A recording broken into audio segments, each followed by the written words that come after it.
ভালো আছেন? ভালো আছেন? আমি কোরআনের কাঙ্ক্ষিত আগামী বাংলাদেশ জামাতে ইসলামী, বাংলাদেশ জামাতে ইসলামী, বাংলাদেশ চলবে রকমের পরিধান। আজকে আমরা আসুন সকালে সবিশেষে ঐক্যবদ্ধ হয়ে একটি সুবিচারপূর্ণ দেশ। সংগ্রামী ভাই আমার, এ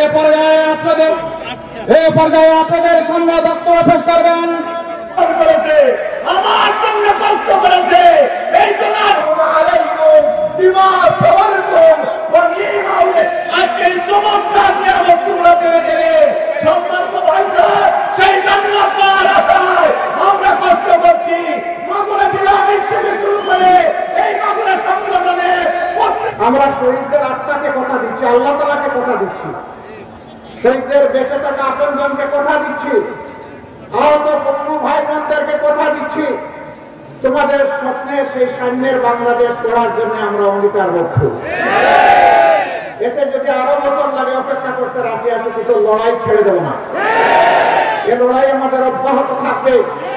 এই লড়াই ইনশাআল্লাহ এবার জনগণকে আমরা পাশে পাবো, কারণ ইতিমধ্যে জনগণ জানান দিয়েছে যে আমরা চাঁদাবাদ মুক্ত, দখলদার মুক্ত, বৈষম্য মুক্ত, ন্যায় এবং সাম্যের একটি বাংলাদেশ চাই।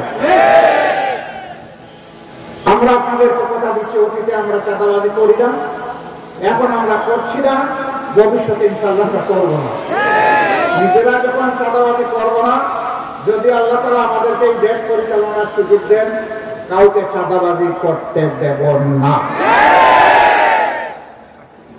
আমরা কোন জায়গায় দখল বাণিজ্য চালাই না এবং কাউকে আগামীতে অবৈধ দখল বাণিজ্য চালাতে দেওয়া হবে না।